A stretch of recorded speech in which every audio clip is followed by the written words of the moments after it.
Hi hello welcome to Kiran TV news.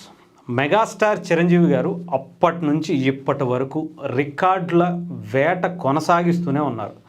40 ఏళ్ళు అవుతున్న ఆయన సినిమా ఇండస్ట్రీకి వచ్చి 70 ఏళ్ల వయసులో కూడా ఇంకా రికార్డులు క్రియేట్ చేస్తున్నారంటే ఆయన స్థాయి ఏంటో ఆలోచించండి. ఇప్పుడున్నటువంటి యంగ్ జనరేషన్ రామ్ చరణ్ గారు కావచ్చు, చాలామంది హీరోలు కావచ్చు, ఇంకా ఈ రికార్డ్స్కి చేరువ కాలేకపోయారని అనుకోవాలి. సినిమా రిలీజ్ ఇంకా 10 రోజులు ఉంది. ఈ లోపే చాలా రికార్డ్స్ ఆయన ఖాతాలో వేసుకుంటూ మొదటి పోస్టర్ నుంచి మొన్న వచ్చినటువంటి చిన్న లిరిక్ సాంగ్ నుంచి అన్నీ ఒక్కొక్క రికార్డు క్రియేట్ చేసుకుంటూనే వస్తుంది. ఎస్పెషలీ మన శివశంకర వరప్రసాద్కి సంబంధించినటువంటి సాంగు మీసాల పిల్ల సాంగ్ గురించి అది ఎలా ట్రెండ్ అయిందో మనకు తెలుసు.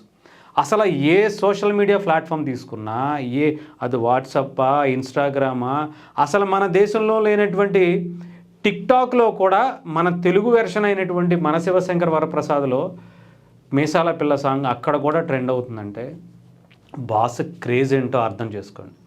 ఇకపోతే 100 మిలియన్స్ అంట. మీసాల పిల్ల సాంగ్ 100 మిలియన్స్ క్రియేట్ చేసింది. అది కూడా జస్ట్ 30 డేస్లో.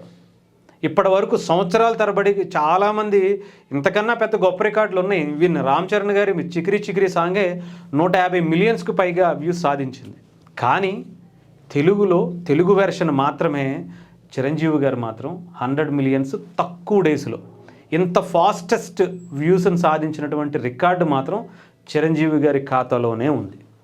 ఎవరు ఎంతమంది అయినా రావచ్చు తెలుగు సినిమాకి, బట్ చిరంజీవి గారికి ఉండేటువంటి స్టార్డమ్ ఎప్పుడు ఎక్కడా కూడా చెదిరిపోనేది. ఆయనే నంబర్ 1 అని మనం కాదు, రికార్డులే చెబుతున్నాయి. ఎప్పటికీ ఆయనే ఉంటారు. 40 ఏళ్ల క్రితం నుంచి ఇప్పటి వరకు కూడా, రేపటి వరకు కూడా నంబర్ 1 స్థానం అనేది ఆయనకే శాశ్వతం. మొన్న మాట్లాడుకున్నట్టుగా క్రికెట్లో సచిన్ టెండూల్కర్ గారి కోసం 10 నెంబర్ ఎలా అయితే ఫిక్స్ చేసేసారో, తెలుగు సినిమా ఇండస్ట్రీలో కూడా నంబర్ 1 పొజిషన్ ఆయన కోసం ఫిక్స్ అయిపోయింది అంతే. అది తర్వాత చాలామంది రావచ్చు, చాలామంది పాన్ ఇండియా స్టార్స్ అవ్వచ్చు, గ్లోబల్ స్టార్లు అవ్వచ్చు, బట్ మెగాస్టార్ కంటూ ఒక ప్రత్యేకమైనటువంటి స్థానం ప్రజల గుండెల్లో అలాగే చిరస్థాయిగా నిలిచిపోతుంది. దానికి అర్థమే ఇది. 100 మిలియన్స్కి పైగా వ్యూస్ ఇప్పటికే సాధించింది. మెగాస్టార్ గారి స్టెప్పులు, ఆయన గ్రేసు పిచ్చెక్కిచ్చిపోయాయి. అసలు ఆ గ్రేస్ని చూస్తుంటేనే అర్థమవుతుంది. ఎక్కడో 40 ఏళ్ల క్రితం ఆయన గ్రేస్ చూసి పిచ్చెక్కిపోయినటువంటి జనం ఇప్పటికీ, అంటే 70 ఏళ్ల వయసు వచ్చినా కూడా ఇంకా అదే గ్రేస్ ఎలా మెయింటైన్ చేస్తున్నారు బాసు అనుకునేటువంటి ఫీల్ అయితే చాలామందిలో ఉంది. ఏదేమైనా మెగాస్టార్ ఎప్పటికీ మెగాస్టారే. 100 మిలియన్స్ ఈరోజు సంపాదించడం, అది కూడా ఈ వయసులో ఇంత ఎనర్జెటిక్గా ఉండటం ఎంతోమందికి ఇన్స్పిరేషన్ కలిగిస్తుంది.